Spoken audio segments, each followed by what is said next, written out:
Nochebuena.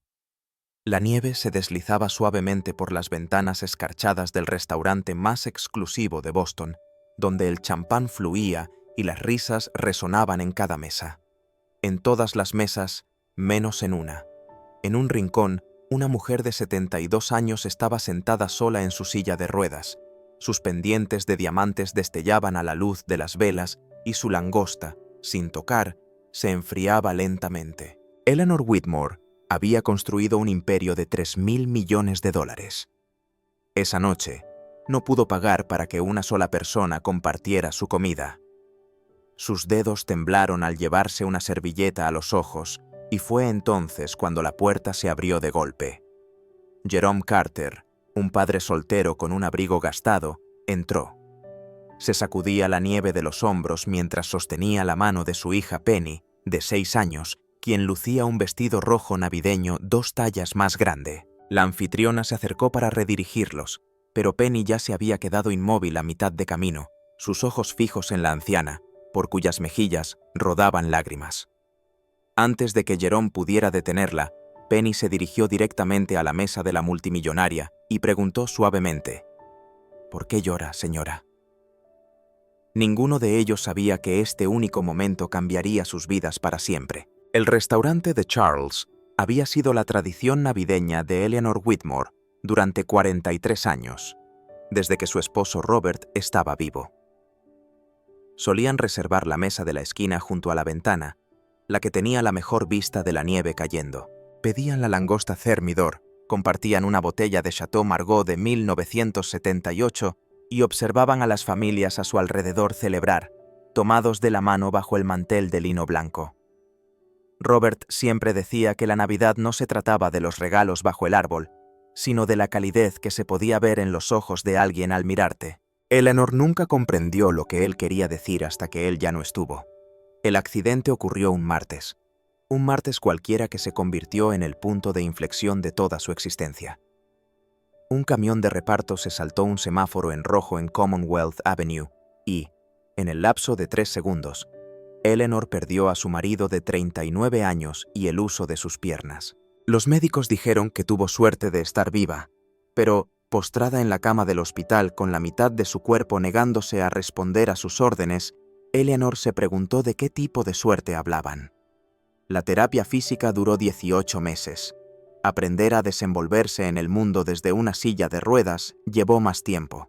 Pero lo más difícil fue regresar a un ático vacío donde las gafas de lectura de Robert aún estaban sobre la mesita de noche, esperando que él regresara a casa. Esa noche, el restaurante zumbaba de celebración.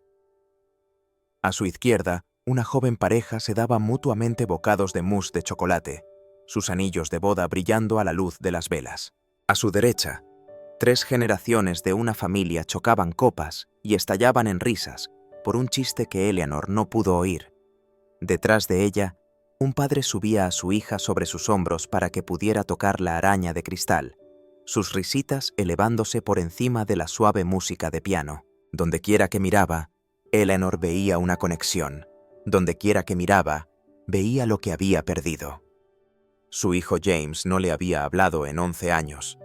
La última conversación que tuvieron fue en este mismo restaurante, en esta misma mesa. Cuando ella le informó que no asistiría a su boda porque tenía una fusión que finalizar en Tokio, él la llamó desalmada. Ella lo llamó ingrato por todo lo que había sacrificado para construir el imperio que un día sería su herencia. Las palabras que se lanzaron esa noche dejaron heridas que ninguno de los dos supo cómo sanar. James se mudó a Seattle con su esposa, y Eleanor supo, a través de conocidos mutuos, que tenía 2 nietos a los que nunca había conocido. 2 pequeños seres humanos que compartían su sangre, pero no su vida. La langosta en su plato se había enfriado. El champán había perdido sus burbujas. Eleanor levantó su servilleta y la apretó contra sus ojos, ya sin importarle si alguien la veía. Tenía 72 años, $3.000 millones en activos, 17 propiedades en 4 continentes y una fundación que llevaba su nombre. Pero en Nochebuena no pudo encontrar a una sola persona para compartir una comida. El dinero, el poder, el imperio que había pasado toda su vida construyendo. Nada de eso podía llenar la silla frente a ella. Nada de eso podía devolverle la calidez de la mano de Robert en la suya. Nada de eso podía deshacer las palabras que le había dicho a su hijo en esta misma habitación. La puerta se abrió de golpe y una ráfaga de aire frío barrió el restaurante. Eleanor levantó la vista, con la visión borrosa, y vio a un hombre parado en la entrada, con la nieve pegada a los hombros de su gastado abrigo de lana. Era alto, con hombros anchos que denotaban trabajo físico, y su rostro estaba enrojecido por el frío. Pero lo que captó la atención de Eleanor no fue el hombre en sí, fue la pequeña mano que él sostenía en la suya, perteneciente a una niña con un vestido rojo de Navidad que le quedaba 2 tallas grande. El pelo castaño claro de la niña estaba recogido en una sencilla cola de caballo adornada con un pequeño lazo rojo. Sus ojos estaban muy abiertos mientras observaba las arañas de cristal, los manteles blancos y a los comensales elegantemente vestidos, quienes, al parecer, se volteaban a mirarlos. La anfitriona se acercó a ellos con una sonrisa que no le llegaba a los ojos. Eleanor no pudo oír lo que se decía, pero pudo leer el lenguaje corporal. La sutil evaluación del abrigo gastado y el vestido demasiado grande, los gestos de disculpa, la sugerencia de que quizás estarían más cómodos en otro lugar. Los hombros del hombre se tensaron. Metió la mano en su bolsillo y sacó lo que parecía ser un resguardo de reserva. Se lo mostró a la anfitriona con una dignidad silenciosa. Eleanor observó cómo la confusión aparecía en el rostro de la anfitriona mientras consultaba su libro, y cómo su sonrisa se volvía marginalmente más genuina.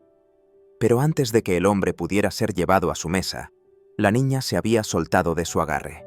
Penny Carter tenía un don que su padre no comprendía del todo, pero en el que había aprendido a confiar. Podía ver cosas que los adultos pasaban por alto, cosas ocultas bajo la superficie de las sonrisas, la conversación trivial y las convenciones sociales. Su madre solía llamarlo su superpoder, la habilidad de mirar a alguien y saber exactamente lo que necesitaba, incluso cuando ellos mismos no lo sabían. Cuando la madre de Penny estaba muriendo en el hospital, le hizo prometer a Penny que usaría su don para difundir la bondad donde quiera que fuera. «El mundo tiene suficientes personas que apartan la vista», le había susurrado su madre. «Sé alguien que mira más de cerca». Así que, cuando Penny entró en el lujoso restaurante con todo su brillo y ostentación, sus ojos no se detuvieron en las arañas de cristal ni en el árbol de Navidad decorado con lo que parecían diamantes de verdad. En cambio, su mirada recorrió la sala hasta posarse en la anciana sentada sola en el rincón. La mujer intentaba esconderse detrás de su servilleta, pero Penny podía ver las lágrimas rodando por sus mejillas arrugadas. Podía ver la silla vacía frente a ella. Podía ver la comida sin tocar que hablaba de un apetito perdido por el dolor. Antes de que su padre pudiera detenerla, Penny caminó directamente a través del laberinto de mesas, esquivando a camareros que llevaban bandejas de plata y a parejas absortas en la conversación. Se detuvo justo frente a la silla de ruedas de Eleanor y la miró con la franqueza sin filtros que solo los niños poseen. «¿Por qué llora, señora?», preguntó.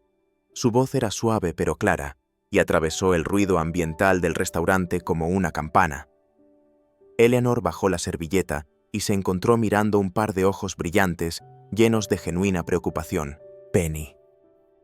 Jerome alcanzó a su hija, ligeramente sin aliento, y muy consciente de que todas las miradas del restaurante se dirigían hacia ellos. «Lo siento mucho, señora. Ella no quería inmiscuirse. Vamos, cariño. Deja a la señora en paz». Él intentó tomar la mano de Penny, pero su hija permaneció arraigada al sitio. Eleanor miró al padre avergonzado. Luego, de vuelta a la niña, quien se negaba a apartar la vista de sus lágrimas. Algo en ese pequeño y terco rostro le recordó a ella misma a esa edad, antes de que aprendiera a endurecer su corazón, antes de que aprendiera que la vulnerabilidad era una debilidad que debía ser eliminada. «Está bien», se oyó decir Eleanor. Su voz le sonó extraña a sus propios oídos, oxidada por la falta de uso. ¿Cuánto tiempo hacía que no hablaba con nadie fuera de las reuniones de negocios y el personal de servicio? Solo estaba recordando a alguien que perdí. Penny asintió solemnemente, como si eso tuviera perfecto sentido. Metió la mano en el bolsillo de su vestido demasiado grande y sacó un trozo de papel doblado en un pequeño rectángulo. Era una tarjeta de Navidad hecha a mano. Estaba decorada con dibujos de crayones de copos de nieve y una estrella torcida. «Esto lo hice para alguien especial», dijo Penny, extendiéndoselo a Eleanor. «Pero creo que usted lo necesita más». Las manos de Eleanor temblaron al aceptar la tarjeta. La abrió con cuidado y dentro, escritas con la caligrafía desigual de un niño, había 5 palabras. Nadie debería estar solo. Las lágrimas que Eleanor había estado tratando de reprimir se desbordaron. Apretó la tarjeta contra su pecho y lloró abiertamente. Sus hombros temblaban con la fuerza de las emociones que había mantenido encerradas durante años. Lloró por Robert, por James, por todos los cumpleaños y festividades que había perdido persiguiendo acuerdos que en ese momento parecían tan importantes. Lloró por la abuela que nunca había sido, por la esposa que nunca podría volver a ser, por la madre que había fracasado tan por completo. Jerome observó alarmado cómo el simple gesto de su hija reducía a una de las mujeres más poderosas de Boston a lágrimas. Él no reconoció a Eleanor Whitmore. Nunca se había movido en los círculos donde su rostro sería familiar. Todo lo que vio fue a una anciana solitaria en una silla de ruedas que ahora sollozaba incontrolablemente, atrayendo miradas de preocupación de los otros comensales.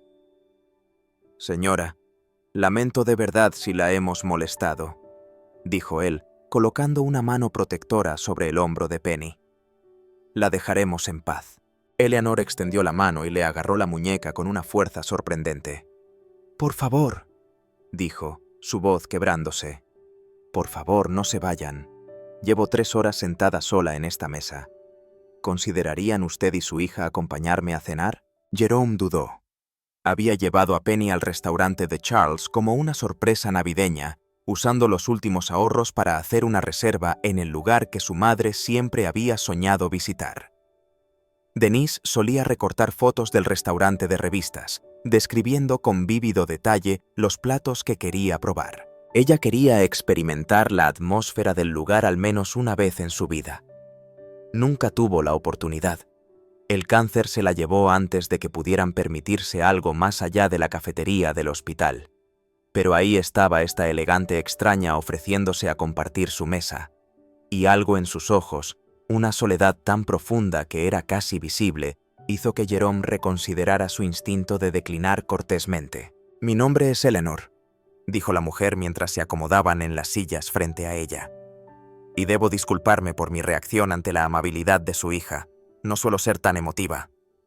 Jerome se presentó a sí mismo y a Penny, notando cómo los ojos de la anciana se demoraban en su hija con algo que se parecía a la admiración. El camarero apareció y ofreció los menús, y Jerome trató de que los precios no le hicieran temblar visiblemente. Un solo aperitivo allí costaba más que su presupuesto semanal de comestibles. Eleanor debió notar su incomodidad porque hizo un gesto para apartar los menús y ordenó para la mesa con tranquila autoridad. «Confíe en mí», dijo con un atisbo de sonrisa. «Llevo décadas viniendo aquí. Sé lo que es bueno». A medida que llegaba el primer plato, una delicada sopa que Jerome nunca había probado, la conversación comenzó a fluir. Eleanor preguntó por la escuela de Penny, sus asignaturas favoritas, sus sueños para el futuro. Penny respondió a cada pregunta con la seriedad de un testigo del Senado, explicando que quería ser doctora, como los que habían intentado salvar a su mamá, o quizás maestra, o quizás alguien que hiciera esos hermosos juguetes de madera que veía en los escaparates. Al mencionar los juguetes de madera, la mandíbula de Jerome se tensó casi imperceptiblemente, pero Eleanor lo notó. «¿Y usted, Jerome?», preguntó. «¿A qué se dedica?». Él respiró hondo y respondió con las mismas palabras que había dicho a innumerables posibles empleadores durante los últimos 3 años. «Soy artesano, carpintería, restauración, ebanistería. Puedo construir o reparar casi cualquier cosa con mis manos». Hizo una pausa, luego añadió con forzada ligereza. «Pero lo que hago la mayoría de estos días es buscar trabajos ocasionales donde pueda encontrarlos. Los tiempos son difíciles». Eleanor se inclinó ligeramente hacia adelante, sus instintos de negocios activándose a pesar del ambiente. Un artesano sin trabajo fijo en una ciudad llena de edificios que se caen a pedazos. Eso parece un desperdicio de talento. El plato principal llegó, langosta que prácticamente se derretía en la lengua, pero Eleanor apenas tocó la suya. Estaba demasiado absorta en la historia de Jerome, que él contaba con una mezcla de orgullo y dolor. Él había aprendido su oficio de su abuelo, quien lo había aprendido de su padre, quien había pasado toda su vida en un pequeño pueblo de Nuevo Hampshire construyendo muebles que las familias conservaban durante generaciones. Jerome había pasado 15 años perfeccionando sus habilidades, construyendo una reputación en su comunidad. Era alguien que podía restaurar muebles antiguos a su esplendor original, que podía mirar una pieza de historia dañada y ver lo que estaba destinada a ser. Luego, Denise se enfermó. Las facturas médicas se acumularon más rápido de lo que él podía pagarlas. Vendió sus herramientas, su taller, todo lo que había construido. Pidió préstamos cuyos intereses crecían más rápido de lo que podía comprender. Y cuando Denise murió de todos modos, dejándolo solo con una hija de 3 años y una montaña de deudas, Jerome descubrió que su reputación no significaba nada para los bancos y propietarios que exigían el pago. Había estado trabajando en 3 empleos desde entonces, turnos de noche en un almacén, trabajos de fin de semana como manitas, cualquier cosa que pagara y aún le permitiera recoger a Penny de la escuela. El sueño de volver a su oficio se sentía más lejano que nunca. Solicité en todas las empresas de restauración de Boston, dijo Jerome, su voz apagada por el agotamiento de los rechazos repetidos. Todas me dijeron lo mismo, que no tengo el título adecuado, que no tengo las conexiones adecuadas, que no encajo en su cultura empresarial. Soltó una risa amarga. Lo que quieren decir es que no tengo un diploma elegante de alguna universidad de la Ivy League. Aprendí mi oficio a la antigua, con mis manos, y al parecer eso ya no es suficiente. La expresión de Eleanor se endureció. Sabía exactamente a qué se refería. Había pasado 50 años en los negocios, viendo cómo se pasaba por alto a personas talentosas porque no encajaban en la estrecha idea que alguien tenía de lo que debía ser el éxito. Penny había estado trabajando silenciosamente en algo durante la cena, sus pequeñas manos doblando y arrugando su servilleta hasta darle forma de origami. Ahora le presentó su creación a Eleanor. Una grulla de papel, ligeramente torcida, pero hecha con un cuidado evidente. «Mi mamá me enseñó a hacer estas», dijo Penny. «Ella decía que si haces 1000 grullas, consigues un deseo. Yo he hecho 247, pero se las doy a la gente que parece triste, porque quizás ellos necesitan más deseos que yo». Eleanor aceptó la grulla con la misma reverencia que mostraría a un artefacto de valor incalculable. «¿Qué deseas, Penny?», preguntó suavemente. La niña miró a su padre, luego de vuelta a Eleanor. «Deseo que papá vuelva a construir cosas hermosas. Él siempre sonreía cuando construía». Esa noche, después de que Jerome y Penny regresaran a casa con las sobras de la cena y el número privado de Eleanor escrito en una servilleta de lino, Eleanor se sentó en su ático, rodeada por el silencio que usualmente intentaba llenar con el ruido de la televisión. Pero esa noche no encendió la pantalla. En cambio, se sentó junto a la ventana, observando la nieve caer sobre la ciudad que ella había ayudado a moldear, sosteniendo la grulla de papel de Penny en una mano y la tarjeta de Navidad hecha a mano en la otra. Algo había cambiado dentro de ella durante esa cena. Una placa tectónica de emoción que ella había creído congelada permanentemente. A la mañana siguiente, Eleanor hizo una llamada telefónica a Margaret Chen, su asistente personal durante 23 años. «Necesito todo lo que puedas encontrar sobre un hombre llamado Jerome Carter», dijo. «Carpintero, vive en Boston, tiene una hija pequeña». Margaret no hizo preguntas. En menos de 48 horas, un expediente completo aterrizó en el escritorio de Eleanor. Jerome Carter, de 38 años, se graduó como el mejor de su clase en una escuela de formación profesional que ya no existía. 15 años de excelencia documentada en restauración de muebles y carpintería personalizada. Clientes que elogiaban su atención al detalle, su habilidad para entender exactamente lo que una pieza necesitaba sin que se lo dijeran. Luego llegaron las páginas más oscuras. Denise Carter, fallecida a los 34 años de cáncer de ovario. Facturas médicas que sumaban $473.000, la mayor parte de las cuales seguía sin pagar. Agencias de cobro, puntajes de crédito diezmados. Aviso de desalojo emitido y apenas evitado gracias a una intervención de última hora de una iglesia local. Y solicitud tras solicitud a firmas de restauración en toda Nueva Inglaterra, todas rechazadas con variaciones de la misma negativa cortés. Una empresa citó la falta de credenciales formales. Otra se preocupó por su formación no tradicional. Una tercera simplemente declaró que habían decidido tomar una dirección diferente. Pero lo que más llamó la atención de Eleanor fue una carpeta de fotografías que Margaret había obtenido de alguna manera. Fotos del trabajo de Jerome de antes de que las facturas médicas lo consumieran todo. Había un escritorio victoriano que había restaurado con calidad de museo, su madera incrustada brillando como nueva, un juego de sillas hechas a mano que parecían sacadas de un catálogo, y lo más sorprendente de todo, una serie de juguetes de madera que había hecho para Penny. Un caballito balancín con crin de pelo de caballo de verdad, una casa de muñecas con puertas y ventanas que funcionaban, una caja de música que tocaba una melodía que su esposa le había tarareado a su hija cada noche. La artesanía era extraordinaria. El amor detrás de cada pieza era visible en cada detalle. Eleanor pasó los siguientes 3 días pensando. Revisó los registros de su propia empresa, Whitmore Properties, un imperio inmobiliario que poseía algunos de los edificios más antiguos e históricamente significativos de Boston. Muchos de esos edificios necesitaban urgentemente trabajos de restauración, trabajos que se retrasaban constantemente, porque era difícil encontrar artesanos cualificados y más difícil aún mantenerlos. Pensó en los programas de aprendizaje que siempre había querido iniciar, las iniciativas comunitarias que habían quedado en el olvido a medida que los beneficios se convertían en prioridad. Pensó en el legado que dejaría cuando ya no estuviera. Al cuarto día, Eleanor llamó a Jerome. «Tengo una propuesta de negocio para usted», dijo. «No es caridad, es negocio. Necesito a alguien que dirija una nueva división en mi empresa, centrada en la preservación y restauración histórica. El sueldo es competitivo. Los beneficios incluyen cobertura médica completa para usted y Penny. Además, hay un fondo educativo que cubrirá su escolaridad hasta la universidad».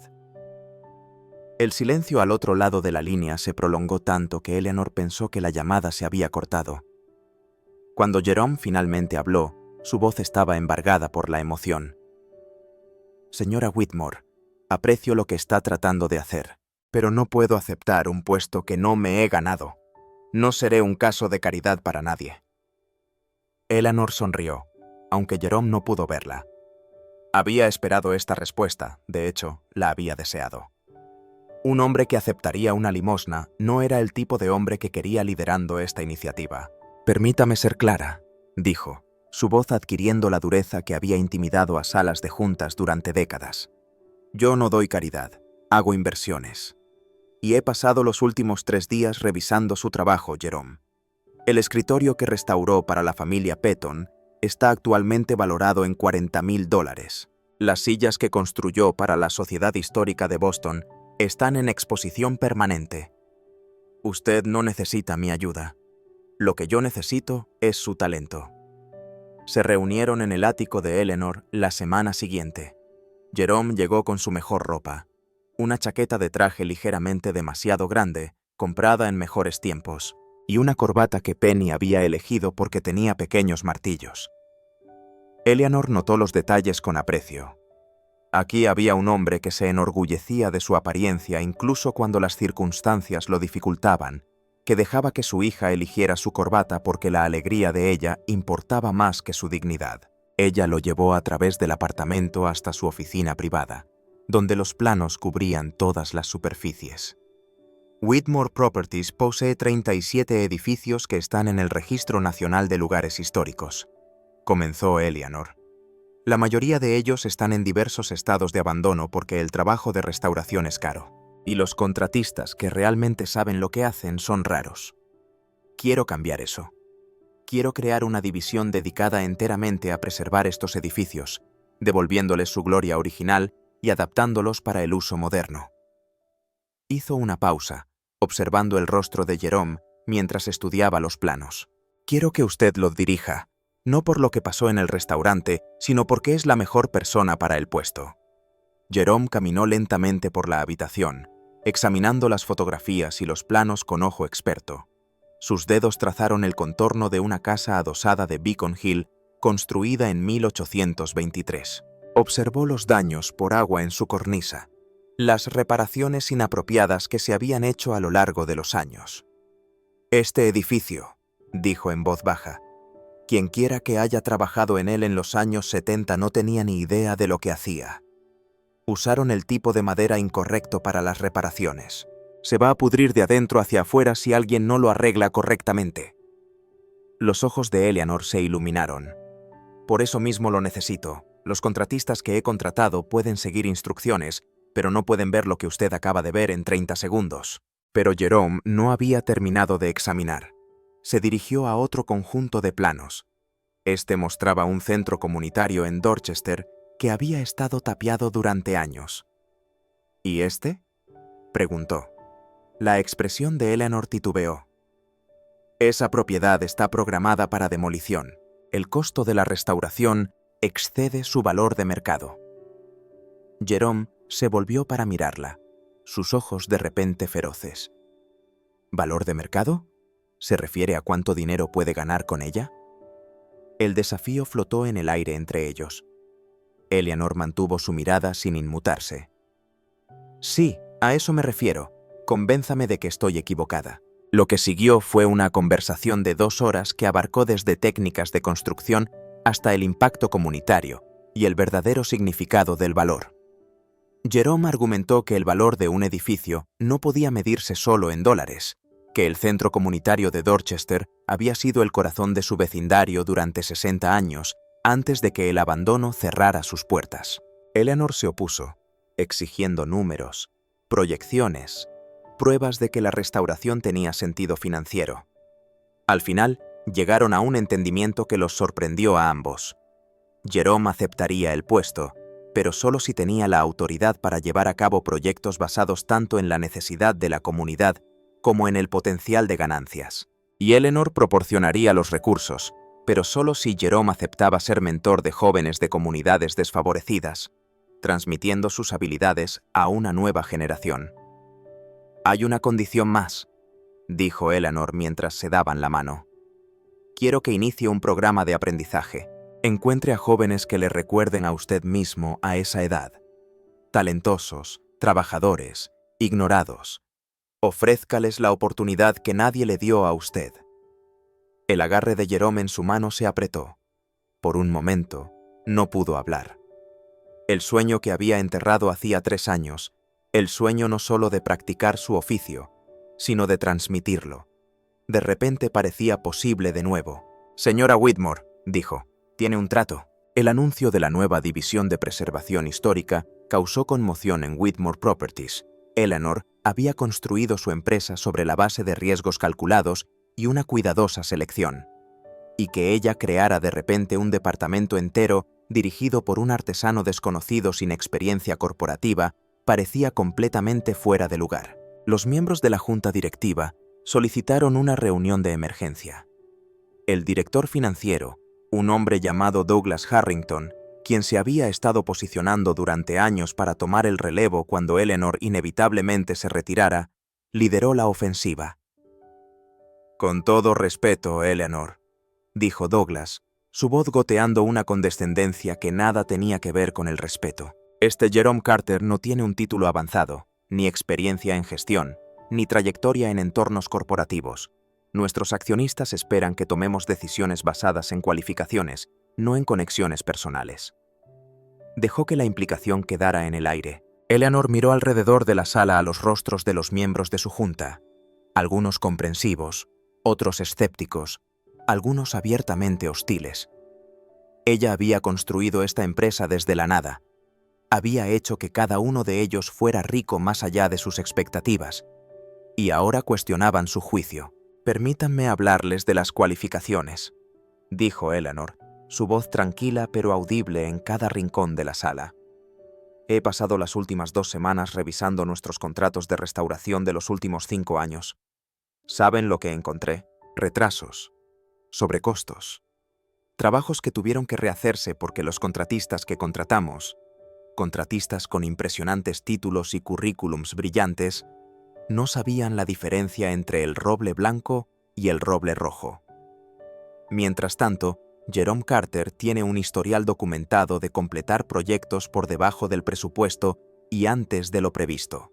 Su trabajo ha sido presentado en revistas de arquitectura y exhibido en museos.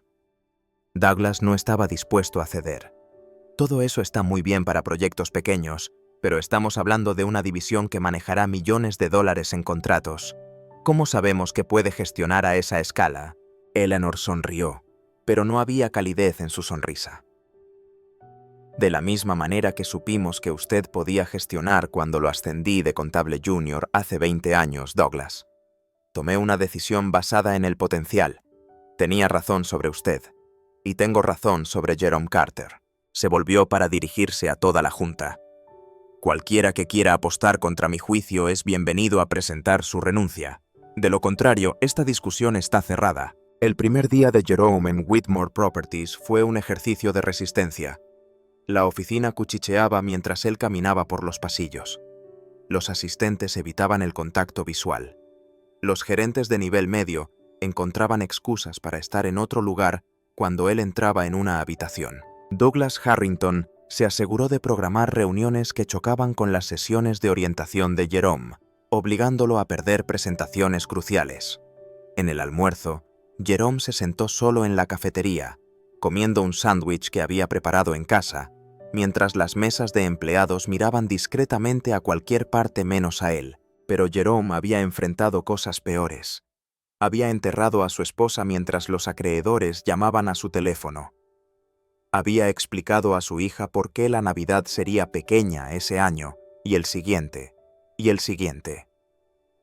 Había tragado su orgullo en entrevistas de trabajo donde hombres con la mitad de su edad miraban sus manos callosas y su falta de títulos, y decidían que no valía su tiempo.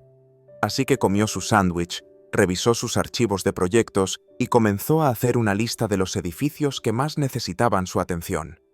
Dejaría que su trabajo hablara por sí mismo. Siempre lo había hecho antes. El primer proyecto que Jerome seleccionó no fue la opción fácil. La casa adosada de Beacon Hill habría sido un comienzo más seguro. Ubicación prestigiosa, claro valor histórico, necesidades de restauración relativamente sencillas. En cambio, Jerome eligió el centro comunitario de Dorchester, que Eleanor había marcado para demolición. Pasó 3 semanas en el lugar documentando cada grieta en los cimientos, cada mancha de agua en el techo, cada centímetro del edificio que otros habían descartado como irrecuperable. Luego presentó sus hallazgos a la Junta en una reunión que Douglas Harrington había intentado cancelar 2 veces.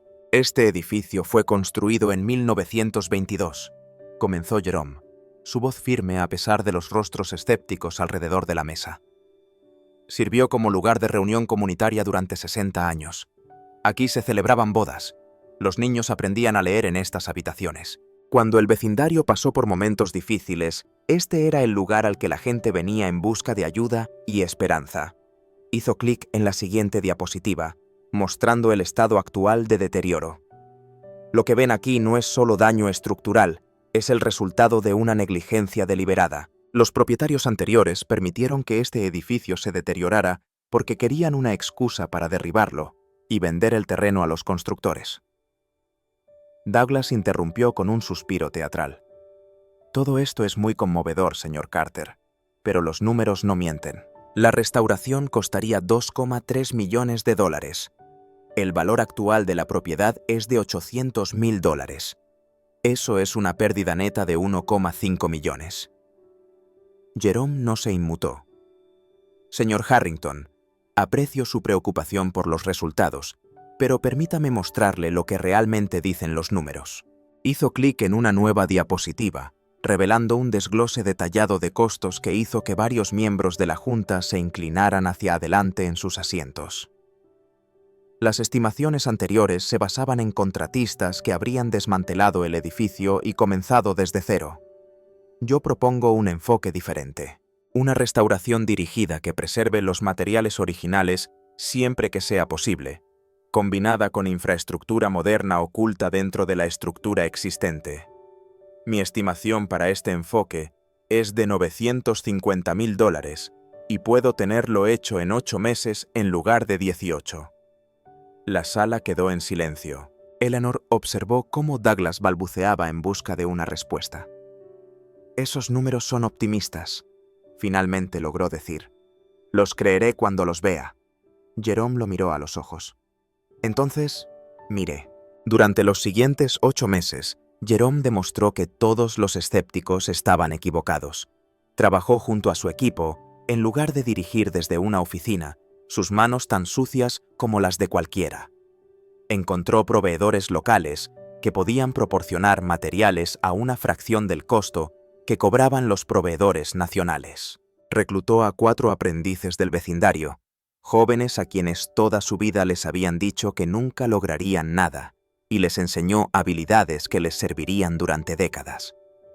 Cuando surgieron problemas imprevistos, como siempre ocurría en los trabajos de restauración, Jerome encontró soluciones creativas que se mantuvieron dentro del presupuesto. El centro comunitario reabrió una cálida tarde de septiembre, 6 semanas antes de lo previsto y $200,000 por debajo del presupuesto.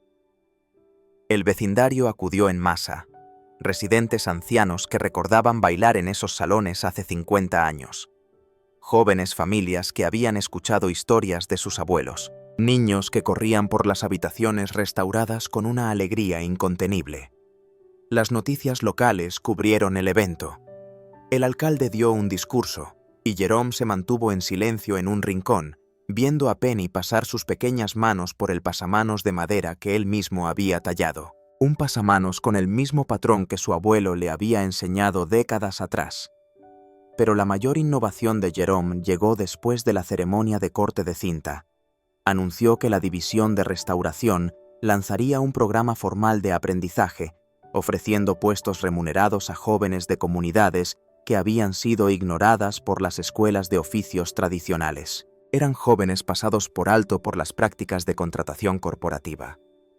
«Tuve la suerte de aprender de mi abuelo», dijo Jerome durante su breve discurso. «No todos tienen esa ventaja, pero el talento existe en todas partes, y es hora de que dejemos de pretender lo contrario». La primera cohorte de 12 aprendices comenzaría al mes siguiente, aprendiendo no solo carpintería y restauración, sino también gestión de proyectos y habilidades empresariales. Eleanor observó el éxito de Jerome a distancia al principio, recibiendo informes semanales que la enorgullecían cada mes que pasaba, pero a medida que las estaciones cambiaban, también lo hacía su salud. Los médicos usaban palabras como progresivo, degenerativo y para que se sienta cómoda. Palabras que Eleanor entendía demasiado bien. Su cuerpo estaba fallando de maneras que ninguna cantidad de dinero podía arreglar. Pasaba cada vez más tiempo en su silla de ruedas, luego en su cama, viendo la nieve caer por su ventana y pensando en todo el tiempo que había desperdiciado persiguiendo cosas que no importaban. Douglas Harrington vio una oportunidad en el declive de Eleanor. Comenzó a hacer insinuaciones discretas a los miembros de la Junta, sugiriendo que la empresa necesitaba un liderazgo más fuerte durante este tiempo incierto. Cuestionó la viabilidad a largo plazo de la división de restauración. Implicó que el juicio de Eleanor se había visto comprometido por la enfermedad y la emoción, y recomendó en reuniones a las que Eleanor estaba demasiado débil para asistir, que el puesto de Jerome Carter fuera reevaluado una vez que los proyectos actuales estuvieran terminados. Jerome se enteró de estas maquinaciones por Margaret Chen, la asistente de Eleanor, quien había desarrollado una lealtad protectora hacia su jefa y el hombre que Eleanor había defendido. «Están planeando cerrar el programa de aprendizaje», le dijo Margaret a Jerome durante una conversación tranquila en el pasillo. «Douglas dice que no es rentable». La mandíbula de Jerome se tensó. El programa de aprendizaje ya había capacitado a 23 jóvenes. Muchos de ellos habían obtenido puestos a tiempo completo dentro de la empresa o habían iniciado sus propios negocios. Llamarlo no rentable era como llamar al oxígeno innecesario. Esa noche, Jerome hizo algo que nunca había hecho antes. Visitó a Eleanor en su ático, llevando a Penny consigo. La encontraron sentada junto a la ventana en su silla de ruedas, más delgada de lo que recordaba, pero con los mismos ojos agudos que no pasaban nada por alto. Penny se subió inmediatamente al reposapiés de la silla de ruedas de Eleanor y comenzó a contarle sobre la escuela, sobre la grulla que había hecho ese día. También le contó cómo su papá la había dejado ayudar a lijar un trozo de madera en el taller. Eleanor escuchó con una sonrisa que transformó su rostro, borrando años de preocupación y soledad.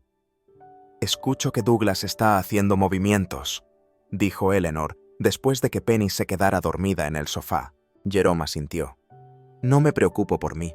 He sobrevivido a cosas peores que la política corporativa. Pero los aprendices...» Se detuvo, incapaz de terminar la frase. Eleanor extendió la mano y le tomó la suya, su agarre débil pero decidido. «Jerome, he pasado toda mi vida luchando batallas como esta. Estoy demasiado cansada para luchar otra más. Pero tú no». Hizo una pausa, recuperando fuerzas. «Hay algo que necesito decirte, algo que debí haber hecho hace meses». Lo que siguió fue una confesión que Eleanor había estado cargando durante años. Le contó a Jerome sobre James, sobre la cena de Navidad donde había elegido el trabajo antes que la familia, sobre los 11 años de silencio que siguieron. Le contó sobre los nietos que nunca había conocido, los cumpleaños que se había perdido, el orgullo que le había impedido descolgar el teléfono y simplemente decir que lo sentía. «Pensé que tenía todo el tiempo del mundo», dijo, con lágrimas corriendo por su rostro. «Pensé que siempre habría otra oportunidad para arreglar las cosas, y ahora...» Jerome le apretó la mano. «No es demasiado tarde», dijo. «Nunca es demasiado tarde». A la mañana siguiente, con Jerome y Penny a su lado, Eleanor hizo una llamada telefónica que había temido durante más de una década. James respondió al cuarto timbre, su voz cautelosa pero no hostil. La conversación que siguió fue entrecortada y dolorosa, llena de silencios que se extendían como abismos, pero fue un comienzo. James accedió a visitar Boston el mes siguiente para llevar a su esposa e hijos a conocer a la abuela que nunca habían conocido. Cuando Eleanor terminó la llamada, miró a Jerome con algo parecido a la paz. «Gracias», dijo, «por recordarme lo que realmente importa». La gran inauguración del Centro Whitmore para la Preservación Histórica tuvo lugar una fresca mañana de octubre, exactamente un año después de aquella fatídica Nochebuena en que una multimillonaria solitaria y un padre soltero en apuros se cruzaron por primera vez. El edificio, un almacén bellamente restaurado en el distrito Seaport, albergaba no solo oficinas, sino también talleres, aulas y espacios de exposición que mostraban lo mejor del patrimonio arquitectónico de Boston.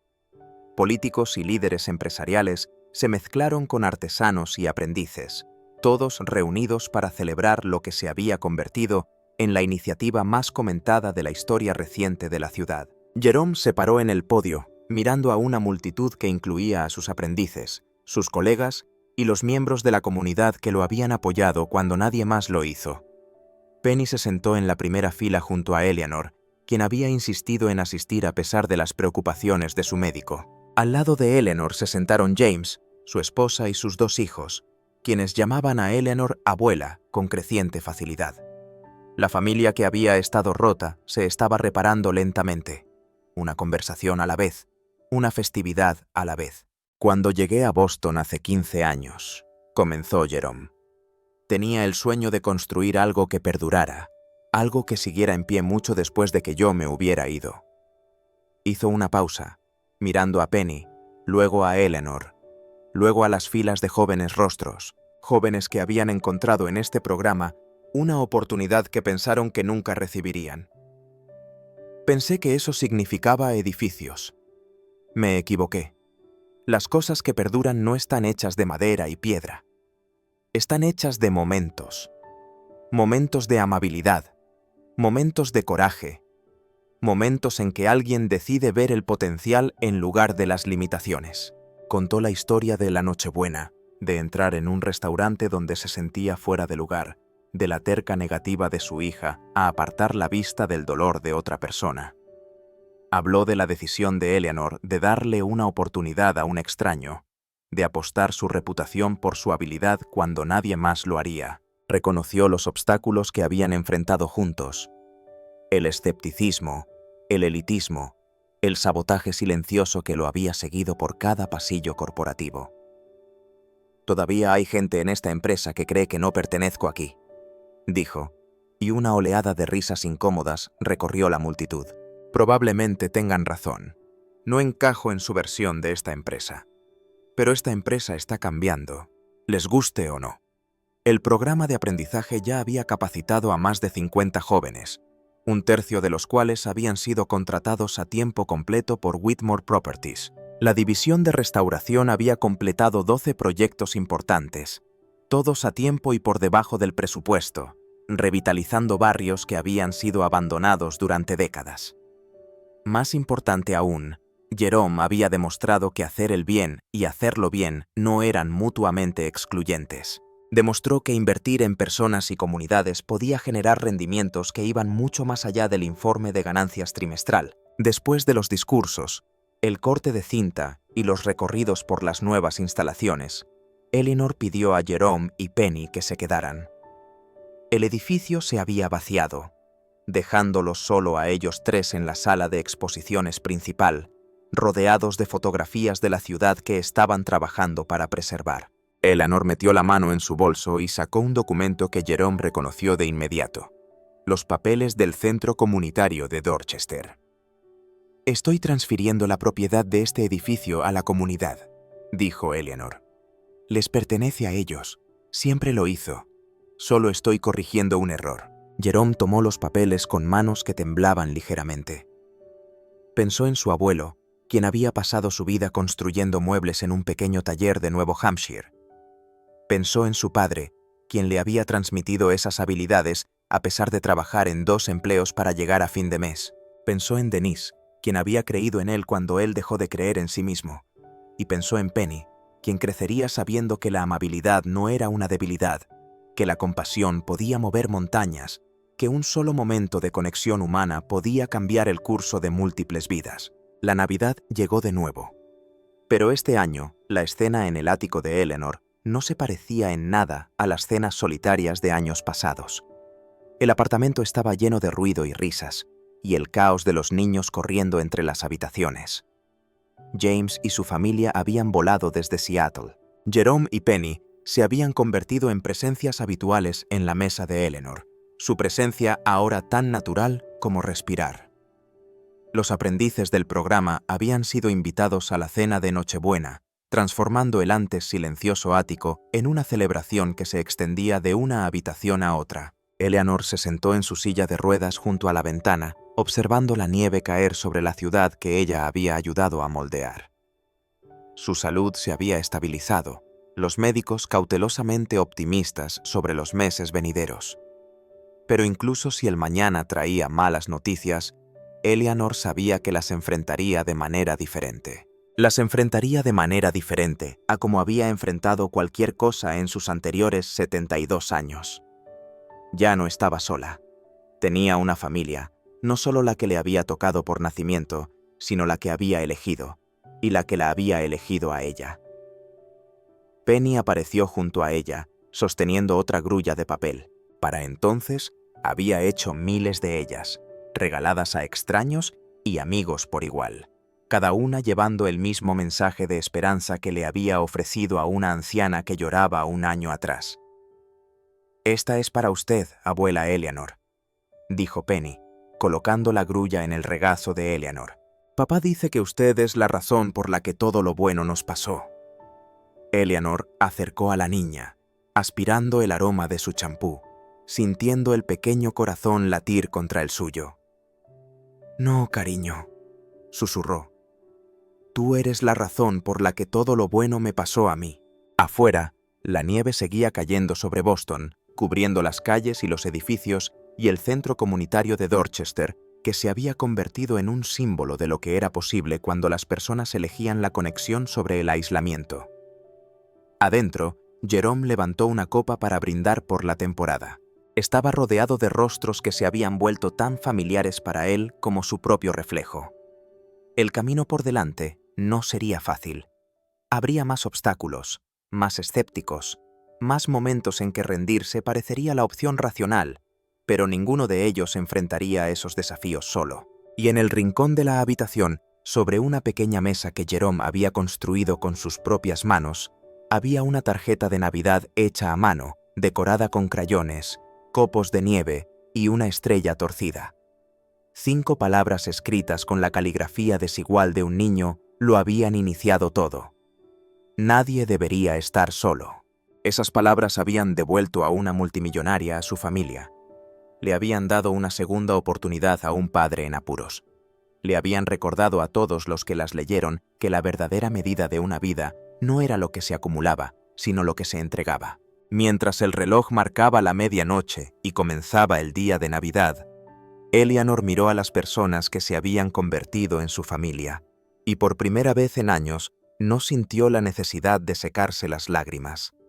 Eran lágrimas de alegría, eran lágrimas de gratitud, eran lágrimas de una mujer que finalmente había aprendido lo que su esposo había estado tratando de decirle todos esos años atrás, que la Navidad no se trataba de los regalos bajo el árbol, sino de la calidez que se podía ver en los ojos de alguien al mirarte. Y esa noche, dondequiera que Eleanor miró, vio calidez.